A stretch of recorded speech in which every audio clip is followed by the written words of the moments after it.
L'aventure du Grand Trail des lacs et châteaux est enfin terminée et il serait peut-être temps de te faire un débrief, non? Ah ouais, c'est vrai que j'ai mis pas mal de temps à sortir les vidéos de la course et à l'heure actuelle où je tourne cette vidéo, on est à peu près même à 4 semaines après course. D'un côté, c'est pas plus mal, comme ça me permet de te faire un débrief en ayant pris du recul et pas de te faire un débrief à chaud comme ça. Donc dans cette vidéo, je vais te parler de la course, comment j'ai vécu la course, comment j'ai vécu cet abandon, les points positifs et négatifs de la course. Je vais te raconter un peu ce qui s'est passé réellement à la fin de la course parce que c'est vrai que dans la vidéo ça s'arrête un peu brutalement et j'ai pas trop filmé à ce moment-là. Je vais t'expliquer tout ça et te parler un peu de la suite de l'aventure, la suite de ma saison, tout ça. Alors le Grand Trail des lacs et châteaux, c'était 105 km pour 2800 mètres de dénivelé positif, ça avait lieu en Belgique, départ à Butgenbach, arrivée à Surister. Donc le départ était donné à 4h du matin et on avait jusqu'à 22h maximum pour terminer cette course, ce qui donnait un temps maximum de 18h en fait. Moi, l'aventure s'est arrêtée au 86e kilomètre, comme vous l'avez vu sur les vidéos de la course. Et j'ai couru à peu près 15h40. Enfin bref, ça, je vous parlerai de ça un petit peu après. Donc sur le papier, 105 km, 2800 mètres de dénivelé positif, ça s'annonçait un trail plutôt roulant en fait. Le rapport distance-dénivelé n'était pas énorme. Seulement ça c'est sur le papier. Parce que quand je suis arrivé sur le terrain et que j'ai vu que tous les singles, une grosse partie des singles, c'était bourré de racines, il y avait pas mal de passages avec des rochers, tout ça. Du coup, c'était loin d'être très roulant. Donc beaucoup de racines, des rochers. On avait pas mal de passages dans les marécages, des espèces de marécages en fait où on s'enfonçait dans la boue. Alors tu faisais un pas, tu t'enfonçais 10 cm, tu faisais un autre, tu avais de la boue jusqu'en haut du mollet. Donc je peux te dire que les passages comme ça, tu courais pas, tu marchais. Et pourtant, c'était sur du plat. Sinon, ça s'appelle bien le Grand Trail des lacs et châteaux. Par contre, ça j'ai pas trop compris parce que le lac, des lacs, je pense en voir plusieurs. Au final, t'en vois que un et c'est au départ, donc c'est à 4h du matin et il fait nuit. Du coup, t'apprécies pas trop le paysage parce que tu vois pas grand chose. Et des châteaux, en fait, j'en ai vu que un. Quand on est redescendu en ville, on est passé devant un gros bâtiment. J'ai pas trop fait attention, c'était possible que ce soit un château, mais en tout cas c'était un château plutôt récent dans ces cas-là. Et après, au-delà du 86e kilomètre, alors peut-être qu'il y avait des lacs, peut-être qu'il y avait des châteaux, je sais pas. Mais du coup, pour ma part, j'ai vu qu'un seul lac et un château, et l'autre, je sais pas trop si c'en était un. Du coup, l'appellation Grand Trail des lacs et châteaux, pour moi, c'était un petit peu limite, on va dire. Sinon, pas mal de bonnes surprises parce qu'on a eu des très belles vues et ça, je m'y attendais pas du tout. Je pensais pas avoir des vues comme ça en Belgique. Moi qui pensais que la Belgique c'était un pays plutôt plat, j'étais bien surpris. C'était même une agréable surprise parce que j'ai bien profité des vues là. On a eu des très beaux passages au bord des rivières avec des rochers, tout ça. Franchement, c'était super joli et rien que pour ça, je le recommande le trail là. Alors maintenant parlons un petit peu des ravitaux. Donc on en avait 5 sur la course, un au 17e kilomètre, 41, 56, 83 et 96. Et puis le ravito final bien entendu. Pour ma part, moi j'ai vu du coup les 3 premiers, celui jusqu'au 56e, puisque celui du 83 j'y suis pas arrivé. T'arrives au 17e, il est tôt le matin, du coup pas mal de sucré, t'avais de l'eau. Et sinon, en nourriture, tu avais des gaufres normales, des gaufres à la cannelle qui étaient super bonnes, tu avais des petits raisins secs. Je sais plus exactement ce que tu avais d'autre. Enfin bref, le truc basique quoi. Donc tu repars, tu arrives au 41 km. Donc là, deuxième ravitaillement. Tu arrives sur le coup de, je sais plus exactement, il devait être 10h30. 10h, 10h30 à peu près vers là. Donc pas mal de sucré, un peu la même chose que sur le premier ravito, sauf que là il me semble que tu avais des chips et des tucs et des cacahuètes en salé. Donc là moi j'avais mangé un peu de ce salé là et sinon un peu de sucré, comme j'avais pas encore cette saturation du sucré et vraiment le besoin du salé. Mais je vais m'attarder plus c'est sur le ravito du 56e kilomètre. Donc moi je suis arrivé après 9 heures de course, donc là tu commences à saturer du sucré, tu as envie de manger du salé. Donc on arrive en plus sur le coup de midi 13h. Moi c'était 13h, donc ceux qui ont couru un peu plus vite que moi, donc c'était à peu près dans cette tranche là. Donc tu commences à avoir la dalle et t'as envie de manger un peu du salé quoi. Et donc j'ai été déçu parce que c'était la même chose encore une fois. Donc t'avais ce sucré, sauf que là tu satures. Et le seul salé que t'avais c'était des tucs, des chips et des cacahuètes salées je crois. Seulement là tu as envie d'un truc plus consistant et salé, tu vois, je m'attendais, je sais pas, du saucisson, du pain avec du fromage, un truc pas mal quoi. Et du coup sur ce point là j'étais un petit peu déçu. Alors je sais pas ce qu'ils présentaient aux 83 km et aux 96 au niveau du ravito, mais si c'est la même chose, je trouve ça un petit peu limite quand même, surtout pour un ultra trail. Au sujet des barrières horaires, alors du coup à chaque ravito tu avais une barrière horaire, donc tu avais 5 barrières horaires plus celle de l'arrivée à 22h. Du coup, premier ravito, j'avais de l'avance, tout ça. Deuxième ravito, je repars, j'avais 1h20 d'avance, il me semble à peu près. Et du coup, ça s'annonçait plutôt bien pour le ravito du 56. Seulement, donc c'est là que ça a commencé à se corser, c'est que tout se déroulait bien. Et là, tu redescends en ville et on se tape un soleil terrible. Du coup, il était à peu près midi, tu vois, genre, donc le soleil il commence à bien taper, t'as pas d'ombre, tu traverses la ville, et là tu commences à monter une côte en macadam, en plein soleil. Moi je m'attendais à avoir le ravito à peu près en ville ou à la sortie, tu vois, et du coup t'attends ce ravito parce que t'attends que ça en fait, surtout que j'avais laissé mon sac de course à ce ravito du 56e kilomètre, pardon. Et du coup donc je monte la côte, tu vois, et là je vois ça tourne et tu reprends un chemin blanc pareil en plein soleil et tu montes et t'as pas d'ombre, là ça a bien usé. Après tu rentres dans le bois, donc là tu revis un petit peu parce que t'as un petit peu d'ombre mais pas tant que ça. Et donc t'attends le ravito, là je vois 56e kilomètre passé, toujours pas de ravito, tu continues à courir ou à marcher. À ce moment-là je marchais plus que je ne courais. Et là on arrive en fait sur une côte, mais en fait c'était des descentes de VTT, sauf que toi tu la montes quoi. Et le truc bien raide, en plein soleil, il faisait super chaud. Et c'est là où mon oncle il a flanché, qu'il a pris son insolation en fait. Il a vomi 3 fois et c'est pour ça qu'il s'est arrêté en fait au 3e ravitaillement. Enfin bref, donc tu montes, et au final tu repasses dans un espèce de petite clairière avec des arbustes, tout ça, en plein soleil, pour au final tomber sur ce ravito. Donc je devais m'arrêter un quart d'heure, je m'y suis arrêté 20-25 minutes parce que j'en avais vraiment besoin. Du coup, là j'ai perdu énormément d'avance. Et quand je suis reparti de ce ravito, alors j'avais 1h20 d'avance et je suis reparti, j'avais que 37 minutes d'avance. Du coup, là, comme je vous dis, j'ai perdu beaucoup et ça s'annonçait un petit peu short et je commençais à avoir un petit peu la pression des barrières horaires sur moi. Enfin bref, je repars. Donc cette partie du 56e au 83e kilomètre, c'était en plein soleil parce que tu avais des longs passages en fait en ligne droite sur des petits pontons de bois comme vous avez vu dans la vidéo. Je vous mets une petite vidéo là pour vous montrer. Et donc c'était en plein soleil, ou alors tu avais des passages sur un chemin blanc en faux plat super long en ligne droite en plein soleil, des passages en herbe à côté des bois, pareil en plein soleil en ligne droite. C'est ça qui m'a vraiment tué et que j'ai perdu énormément de temps. J'ai fait des mini insolations on va dire parce que j'ai eu envie de vomir, j'ai pas vomi, mais c'est là en fait que j'ai perdu tout mon temps. Et je pense que c'est aussi un point un peu négatif de la course parce que ces passages en ligne droite comme ça, c'est hyper long, surtout quand tu as 60, 65, 70 km dans les pattes. Là tu commences à compter les kilomètres, à regarder beaucoup plus souvent ta montre parce que tu commences à fatiguer quoi. Et ces passages là, ouais, c'est un point négatif, surtout que là il faisait 28 voire 30 degrés comme ça en plein soleil. Je peux te dire que ça tapait bien. Enfin bref, du coup c'est là que j'ai perdu tout mon temps. Et donc j'étais hors barrière horaire parce qu'il fallait que je sois donc au 83e kilomètre à 18h. Seulement, moi j'étais à 18h, j'étais je sais plus au 80e kilomètre. Donc le point négatif d'où je veux en venir en fait, c'est que le ravito en fait il n'était pas au 83e kilomètre, il était au 86 voire 88e kilomètre. Seulement, il y a des personnes, donc c'est pas mon cas, mais je reprends ce que j'ai pu lire sur les réseaux sociaux, sur la page et tout ça, Facebook. T'as des gars qui sont passés en temps et en heure au 83e kilomètre sur la montre, donc avant 18h. Seulement, vu qu'il était beaucoup plus loin, le ravito, quand ils sont arrivés à la barrière horaire, les 18h ils étaient passés. Seulement, ils étaient en temps et en heure au 83, ce qu'ils étaient annoncés sur le site en fait. Et au final, ils ont été arrêtés à la barrière horaire, ils n'ont pas pu continuer la course alors qu'ils l'avaient passé en temps et en heure.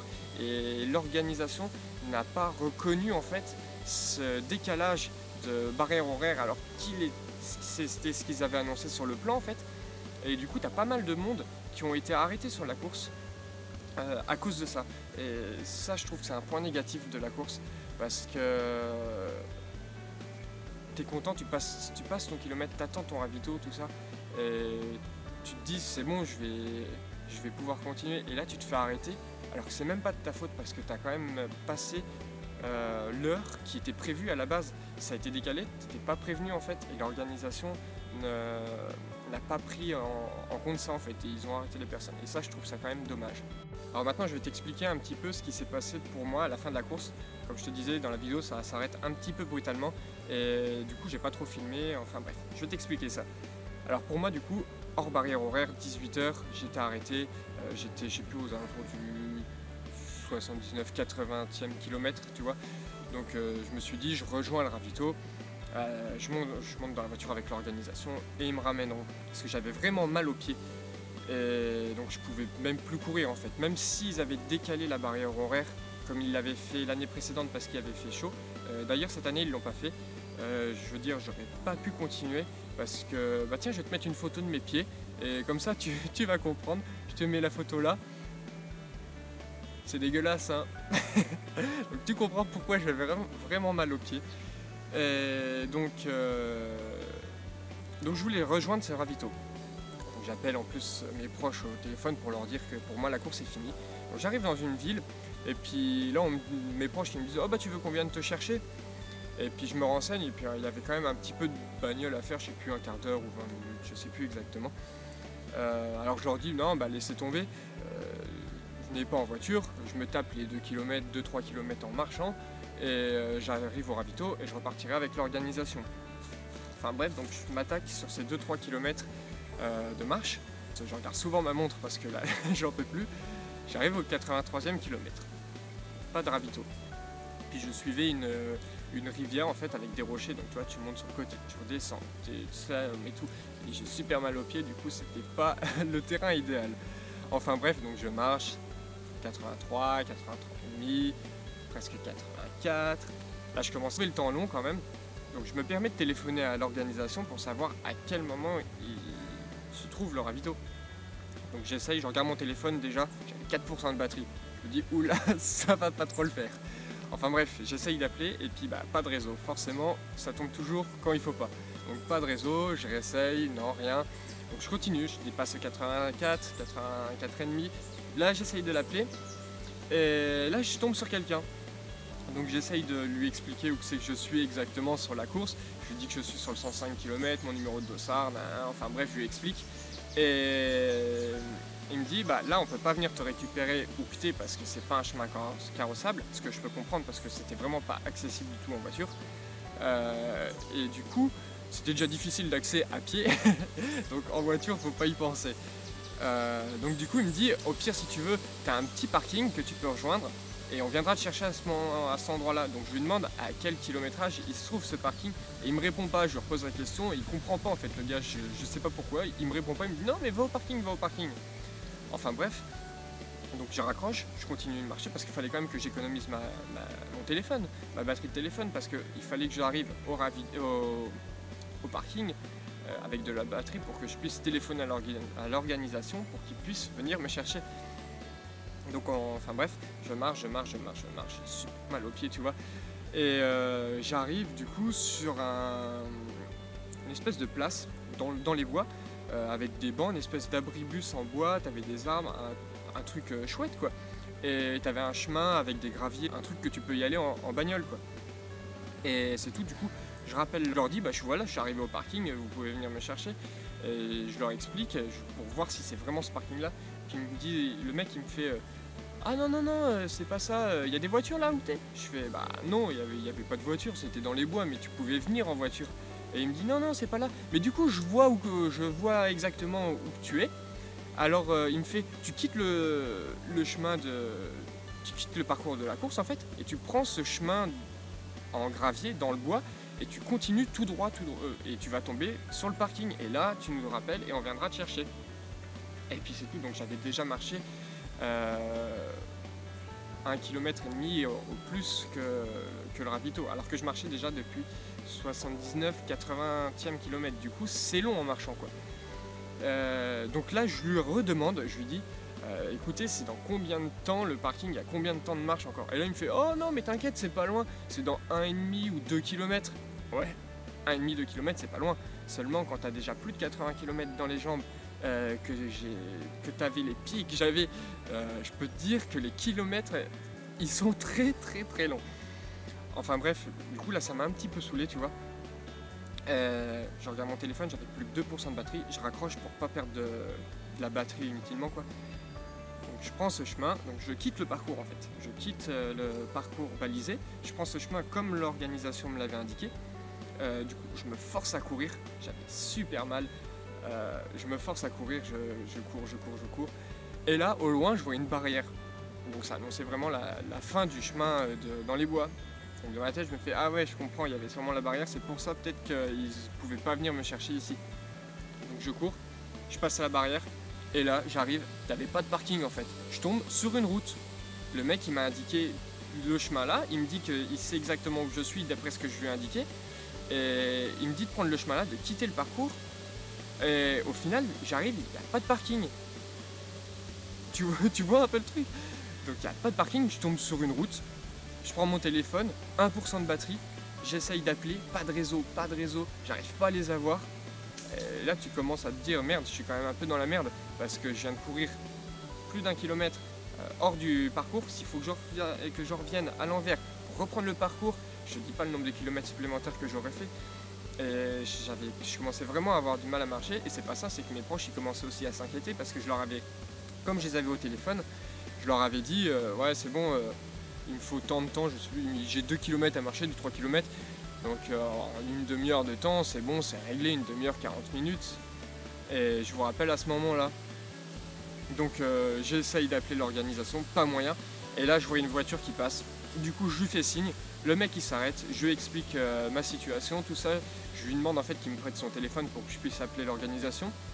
Et le mec il me fait oh bah non, du coup je sais pas où c'est qu'il faut que je t'amène, je connais pas trop l'endroit, mais si tu veux vas-y monte, je te ramène. Donc le mec super sympa quoi, il était en visite, il me disait, il connaît même pas où c'est qu'il doit m'emmener, donc ça se trouve il aurait pu avoir 20 bornes tu vois, mais le mec il se propose de me ramener. Alors que j'étais super crade, sa voiture était super propre, et du coup je monte avec lui, il me prête même un chargeur pour que je recharge mon téléphone dans sa voiture. Du coup il m'a ramené jusqu'à Surister, le village de course, dans sa voiture. Donc je lui dis un grand merci, parce qu'il m'a quand même sorti d'un mauvais pas.